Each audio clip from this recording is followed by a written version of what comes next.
दोस्तों, सिल्वर और gold ETF है या म्यूचुअल फंड है, उसका पूरा टैक्सेशन मैं आपको सिखाऊंगा।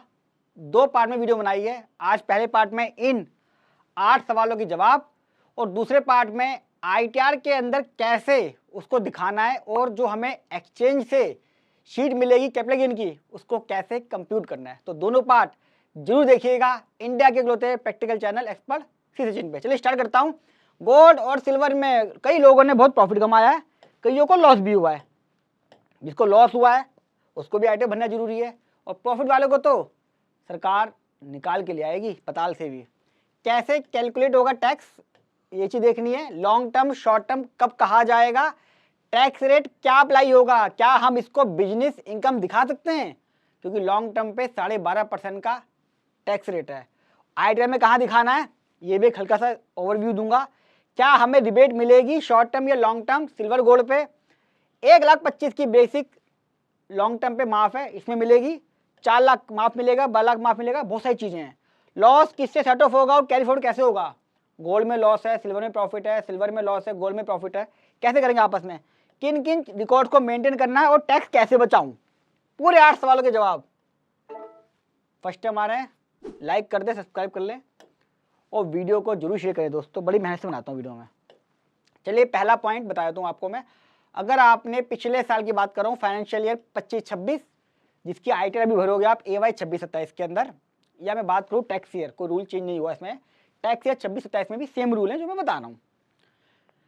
सबसे पहले ये जो मेरे हैं गोल्ड या सिल्वर ईटीएफ, ये मेरी कैपिटल असेट्स है, यानी कि नॉन इक्विटी फंड है। यानी कि इस पे जो प्रोविजन लगेंगे इनकम टैक्स एक्ट 61 के कह लो या 2025 के, वो लगेंगे कैपिटल असेट्स के। नॉन इक्विटी फंड है ये। क्या जब कोई कैपिटल असेट्स हो जाती है तो मेरा शॉर्ट टर्म या लॉन्ग टर्म में काउंट होता है।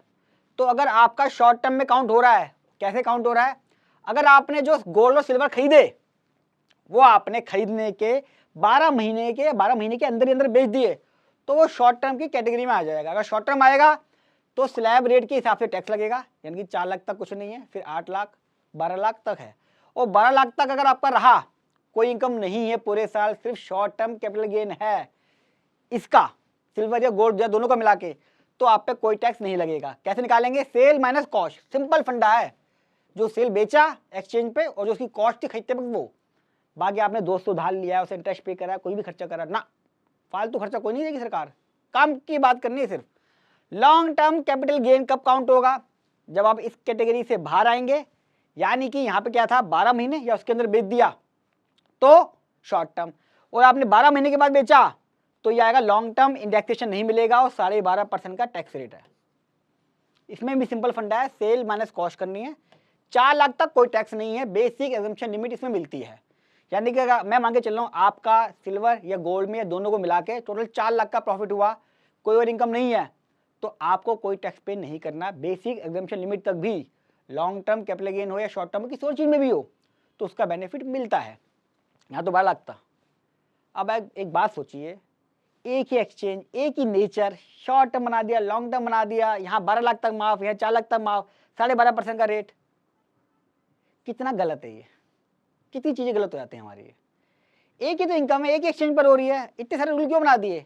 सैलरी 12,75,000 तक माफ है, सोचो। रेंटल इनकम 17 लाख तक माफ है, अगर 30% की रिबेट मिल जाए तो। कमा रहा है उसका सेम रखना चाहिए। अपनी राय कमेंट बॉक्स में जरूर देना कि यार एक ही इनकम पे ऊपर सिंपल फंड होने चाहिए, टैक्स सिंप्लीफाई होना चाहिए। ज़्यादा से ज़्यादा लोग इनकम टैक्स रिटर्न भरेंगे, टैक्स जमा कराएंगे, इतना मुश्किल समझ नहीं आता। क्या हम इसको बिजनेस इनकम दिखा सकते हैं? या दिखा सकते हैं अगर आपने 6 कंडीशन फुलफिल कर दी। मैंने इसकी वीडियो बना रखी है अलग से। आप फ्रिक्वेंट बायर हैं, सेलर हैं गोल्ड सिल्वर ETF में, म्यूचुअल फंड में, तो यस आप उसको अपनी बिजनेस इनकम दिखा सकते हो, सब्जेक्ट टू कंडीशन 6। अलग से वीडियो है, डिस्क्रिप्शन में लिंक है, देख लेना। क्या मुझे 1.25 लाख माइनस होगा? नो, गोल्ड सिल्वर ETF या म्यूचुअल फंड के अंदर आपको 1.25 लाख की जो बेसिक लिमिट माइनस हो जाती है लॉन्ग टर्म कैपिटल गेन के अंदर, वो नहीं मिलेगी। ये मिलती है सिर्फ अगर आपका जो आपने फंड बेचा है वो इक्विटी बेस हो, उसके ऊपर सिक्योरिटी ट्रांजैक्शन टैक्स पेड हो, STT पेड हो। लेकिन ये मेरा नॉन इक्विटी फंड है इसलिए मैंने लिखा हुआ है, तो ये आपको 1.25 लाख की एग्जम्पशन जो यहाँ है नहीं मिलेगी लॉन्ग टर्म कैपिटल गेन पे। यहाँ पे भी भेदभाव शेयर मार्केट वालों से। कितना लॉस होता है, लॉस तो हमारा होता है, लेकिन जब प्रॉफिट की बात आती है 1.25 लाख देंगे, इसमें देंगे, उसमें से देंगे।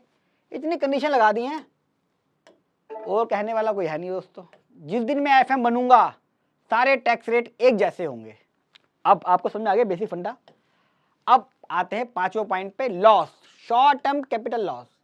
हो सकता है आपने पिछले साल फाइनेंशियल ईयर 25-26 के अंदर गोल्ड में प्रॉफिट हो गया हो, सिल्वर में लॉस हुआ हो, सिल्वर में प्रॉफिट हुआ हो, गोल्ड में लॉस हो गया हो, दोनों में लॉस हुआ हो, किसी तीसरी चीज में प्रॉफिट हुआ हो, तो कैसे आपस में नेट इनकम पे टैक्स करेंगे, सेट ऑफ करेंगे, ये समझ लीजिए। बड़ा थोड़ा सा मुश्किल है, समझने की कोशिश करना।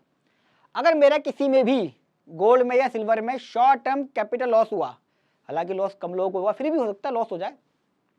अगर आपका शॉर्ट टर्म कैपिटल लॉस हो गया तो ये सेट ऑफ किससे होगा?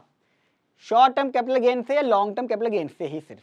यानी कि अगर आपको सिल्वर में शॉर्ट टर्म कैपिटल लॉस हो गया और गोल्ड के अंदर शॉर्ट टर्म गेन हुआ या लॉन्ग टर्म हुआ गोल्ड में, तो आपका नेट अलाउ करेगा और आप नेट गेन पर टैक्स पे करोगे। ठीक है, यहाँ पे सिल्वर पे लॉस हुआ और यहाँ पे गेन हो गया गोल्ड में, शॉर्ट टर्म या लॉन्ग टर्म। उल्टा कर लेते हैं, हो सकता है आपको गोल्ड के अंदर शॉर्ट टर्म कैपिटल लॉस हो गया, आपको गोल्ड में नुकसान हो गया, सिल्वर में फायदा हुआ, तो आपको यहाँ पे सिल्वर में गेन हुआ, चाहे शॉर्ट टर्म हो या लॉन्ग टर्म हो, नेट देखा जाएगा। दूसरा आ जाते हैं, तो यहाँ पे चेक करना कंडीशन कि आपको पहले क्या हुआ है, फिर इस पर आना। अब यहाँ पे बात करता हूँ लॉन्ग टर्म कैपिटल लॉस। आपको हो सकता है कि सिल्वर के अंदर लॉन्ग टर्म कैपिटल लॉस हो गया और यहाँ पे दूसरी वाले सेट्स में लॉन्ग टर्म कैपिटल गेन हुआ, तो अलाउ हो जाएगा, या उल्टा कर लूँ तो भी अलाउ हो जाएगा। यानी कि पहले देखना कि आपको क्या हुआ गोल्ड सिल्वर में, फिर यहाँ पे अपने गोल्ड सिल्वर रख के देखना, एक वैल्यू लेके चल लेना। जो मैंने सेकंड पार्ट बनाया है उसमें ये मैंने कैलकुलेशन भी ली है।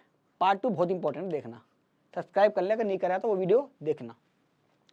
अच्छा, मेरा अगर F&O का बिजनेस है तो हो सकता है आप शेयर मार्केट में काम कर रहे हो, आपको सिल्वर में या गोल्ड में किसी में लॉस हो गया हो, तो क्या मेरे बिजनेस इनकम से अलाउ हो जाएगा? नहीं। अगर आपको सिल्वर में लॉस हुआ है और F&O में प्रॉफिट हुआ है, सेट ऑफ नहीं होगा। सरकार कह रही है प्रॉफिट हमारा है, उस पर टैक्स पे कीजिए, लॉस आपका है, आप शेयर मार्केट में लगे पड़े हो, नुकसान कर रहे हो, देश को खंगाला कर रहे हो, शेयर मार्केट गिरा रहे हो लॉस करके ना। प्रॉफिट पे कौन बनाता है इनकम टैक्स, मुझे समझ नहीं आ रहा यार। एक नेट इनकम देनी चाहिए आपको कि नेट जो भी प्रॉफिट आपका हुआ हो, जो भी आपको फायदा हुआ है, सरकार को उसके ऊपर टैक्स पे करे, सिंपल बात। क्रिप्टो के अंदर लॉस अलाउ नहीं करेंगे, सेट ऑफ करना। सोचिए, एक क्रिप्टो में प्रॉफिट हुआ, एक क्रिप्टो में लॉस हुआ, ना अलाउ नहीं है, और जो लॉस हुआ वो भी कैरी फॉरवर्ड करना अलाउ नहीं है। भगवान बताए क्या है। तो ये समझ में आ गया आपको। अगर आपको F&O के अंदर प्रॉफिट हुआ और गोल्ड या सिल्वर किसी में भी लॉस हुआ, अलाउ नहीं करेगा। F&O पे आपको प्रॉफिट देना पड़ेगा और गोल्ड सिल्वर पे लॉस को आपको कैरी फॉरवर्ड करना पड़ेगा। सरकार कहती है प्रॉफिट हमारा है, लॉस तुम्हारा है। अच्छा, अगर लॉस रहा तो 8 साल तक अगर आप जिंदा रहे तो कैरी फॉरवर्ड कर सकते हैं। अगर शॉर्ट टर्म कैपिटल गेन हुआ दोस्तों, टैक्स सेविंग की टेक्निक बता रहा हूं, तो आपको टैक्स पे करना पड़ेगा। शॉर्ट टर्म कैपिटल गेन अगर हुआ तो 12 लाख तो माफी है, लेकिन अगर उससे ऊपर हुआ तो स्लैब रेट के हिसाब से टैक्स पे करना पड़ेगा। अगर आपको लॉन्ग टर्म कैपिटल गेन हुआ अच्छा खासा, क्योंकि सिल्वर में कई लोगों को हुआ है, लेकिन सिल्वर ग्रेड जिस हफ्ते बढ़े हैं, तो मान के चलो 99.99% सबको शॉर्ट टर्म ही हुआ होगा, फिर भी किसी ने पहले इन्वेस्टमेंट करा हुआ लॉन्ग टर्म हो गया है, तो एक सेक्शन है 54F, आप उसके अंदर प्रॉपर्टी नहीं खरीद सकते हो, कंस्ट्रक्शन करा सकते हो, कई सारे ऐसे ऑप्शन है। इसकी वीडियो भी अलग से मैं बना चुका हूँ कि कैसे उस प्रॉफिट को जो हुआ है ITI में दिखाना है इन्वेस्टमेंट के तरीके, जिससे आपका टैक्स 0 बन सकता है। आप एक फ्लोर बना सकते हो अपने घर पे, वो भी अलाउ है। वीडियो कैसी लगी कमेंट बॉक्स पे जरूर बताइएगा, अच्छी लगी तो लाइक कीजिएगा, फर्स्ट टाइम आ रहे हैं सब्सक्राइब कर लें, क्योंकि मैं यहाँ पर पार्ट 2 भी डालूंगा, जहाँ पर मैंने loss set of, loss carry forward और ITI में कैसे प्रैक्टिकली कंप्यूटेशन के साथ बनाना है, कैपिटल गेन की शीट के साथ, वो आपको दिखाऊंगा। तो मेरे साथ जरूर जुड़े रहिएगा और जितना ज़्यादा हो सके इस वीडियो को व्हाट्सअप, फेसबुक सब जगह शेयर करें। गोल्ड सिल्वर के अंदर लोग बहुत कंफ्यूज हैं, अलग अलग यूट्यूब पे वीडियो ली हुई हैं जो गलत हैं, कई जगह टैक्सेशन के रूल सही से नहीं समझाए गए हैं। तो मैं चाहता हूँ मेरी इस प्रैक्टिकल वीडियो को ज़्यादा से ज़्यादा शेयर करें ताकि ज़्यादा से ज़्यादा लोग इसका फ़ायदा ले सकें। मिलूंगा अगली वीडियो में, तब तक नमस्कार।